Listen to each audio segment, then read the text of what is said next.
going to move on. So KEIINO are back. Let's talk about KEIINO. We talked about it for a long time last night. If you haven't watched last night's show, I recommend you do. We got into a lot of debate about KEIINO. So KEIINO tonight, let's remind ourselves of that absolutely phenomenal band. There they are on stage live tonight. Alexandra Rotan, as predictable as ever, the best vocal you'll ever hear in your life. World-class vocal. Fred doing what Fred does best. As a trio, they harmonise incredibly. They really are absolutely phenomenal. I felt that vocally they were on point tonight. One criticism I would probably label at KEIINO is tonight I didn't feel they had the best visual spectacular. So how do they kind of improve upon that? They've got time to think about it. And I imagine on a Eurovision stage, they would have a lot more opportunity to do what they want to do. I mean, I saw people talking about raising pillars to represent monuments and kind of raising them up a bit like the video. So I'm keen to understand what the panel think. Let's start with Ian and Donna. Let's get your views now. And those in the chat room, want to really hear your comments on this. Tell us what you think and how KEIINO can KEIINO elevate their own performance, or do we think it's as great as it's ever going to be? Ian and Donna, what are your thoughts? Yeah, I think it does. The stage needs a wee bit of a lift. It was very. They've always taken a artistic choice. It was very black and white in the lighting. There was not much there, and there's no, because the LED is only on the floor for their production there. It's not a major part of the look. It's not. Previous years there's been LED behind. Spirit in the Sky at Tel Aviv had a huge visual backing on it as well, which looked fantastic. This made it very stark, very cold. So I think that probably needs a bit of tweaking up performance-wise, though. Absolutely nailed it. The costumes, though, kind of reflected that kind of light and shadowness as well. You know, you've got your two-tone outfits as well with this teal and grey look. It's very stark. It reminded me a lot of Sara Alto when she performed as well, but not quite so, like, Nazi.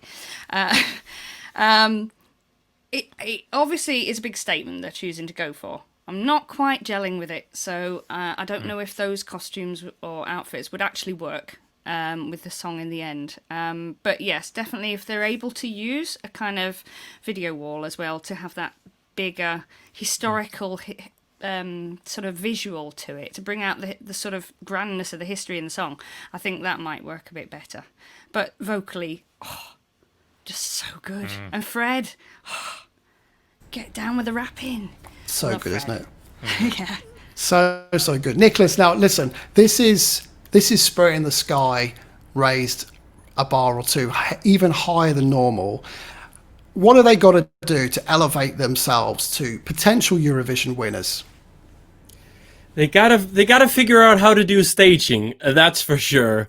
It's been an interesting week for me because I'm usually, not the biggest KEIINO fan in the world. And then I heard the song and was completely blown away because I think this song does exactly what they are setting out to do, making a song that doesn't only appeal to like the KEIINO super fans, but actually appeals to a general audience. The production in this song is fantastic. The vocals are absolutely fantastic. There's nothing wrong with this song, in my opinion. I think it's great. But for some reason, I had the exact same feeling when they won MGP with Spirit in the Sky, is that the staging just isn't there. And I don't understand what it is, because these three are so good friends. They go so well together. They fit perfectly together. Yet when they are up there on the stage, for me at least, it just feels like they have absolutely no chemistry. They don't work with each other. They are just like, then there's one artist, then there's the other, and there's the third one. And I don't understand if it's in Arcane that are maybe holding something back, because they are not wanting to show everything, so they have like this grand show when it comes to the final, or what it is. But I just think the song ultimately lacks like that kind of oomph feel, because the song is fantastic, but the staging is what lacks that kind of oomph feel. And I think I could be, I don't know if worried is the right word, but I could kind of feel like, maybe some of the other songs that we've seen tonight that has like this like whole package where the staging and the song just kind of fits perfectly together.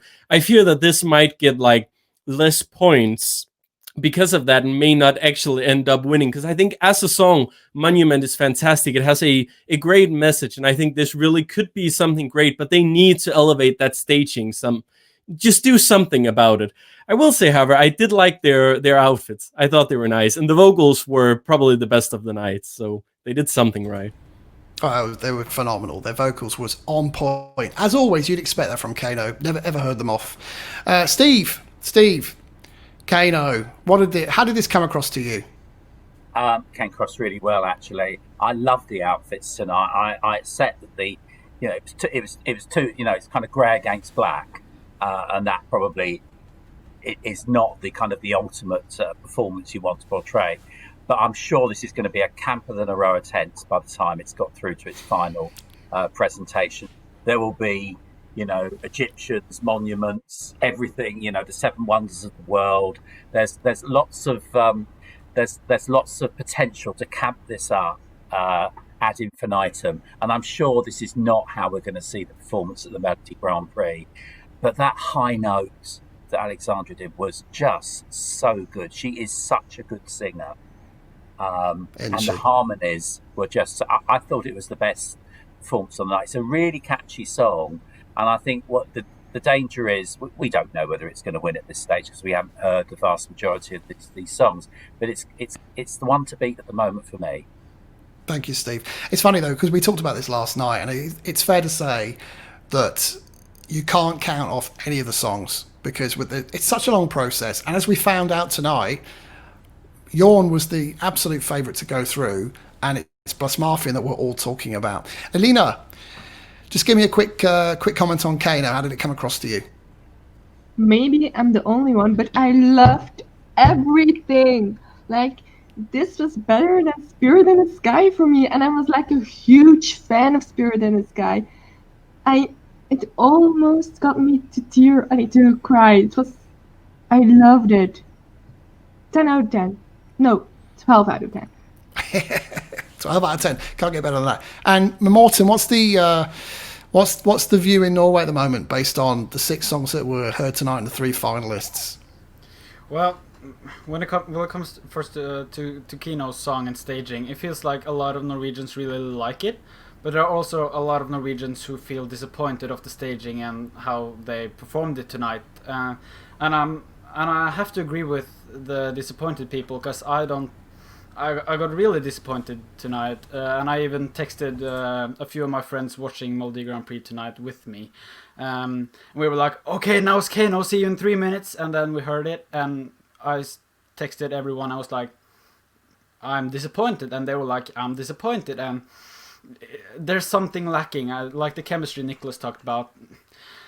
Alexandra's voice is amazing, of course, and the high note and everything, but I feel like from the first verse and chorus, that's good, and the last after the high note and out, it was good, but a big part in the middle, like I didn't connect, and I didn't feel anything, and I think they were like chaos with people going here and watching there and the cameras everywhere, and I personally didn't think this was a great performance live, and as you know, I like this song better than Spirit in the Sky, so I'm really disappointed. And of course they can't change their staging and their costumes to the final as they some did last year, so I hope they do, and I hope they listen to the critics, but also there were good parts as well, so kudos to them, but there are still improvements to be haven't given.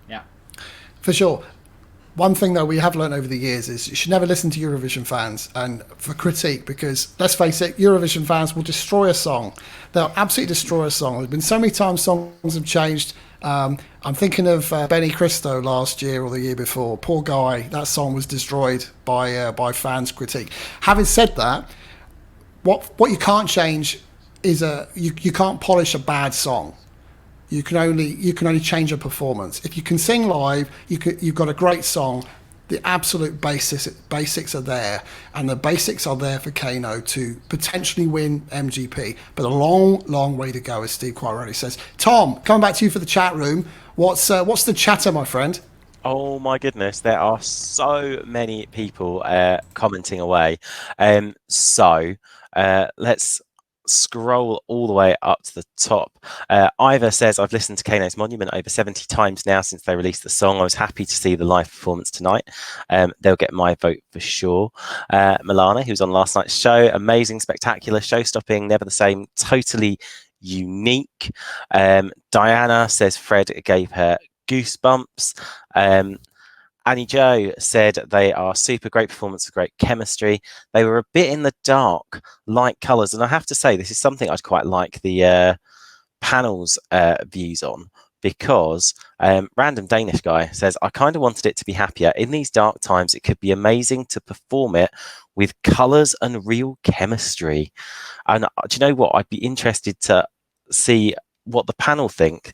Do they think that the staging would be I mean, if we look at the promo photo, they have like the Northern Lights behind them. I think would lighting like that, for example, do something for the staging? There we go. I'm gonna, Stu, you can pass that over to the panel as well. And lots of people agreeing with Alina's comments. We've got Alina, yes. Here, Alina. Loving Alina, can't agree more. And Alina, my favourite niece, I agree. There we go. All you've got to do is say KEIINO are the best ever, and the chat room come a running. That's all it takes. I was gonna say it's a wash with support, Stu.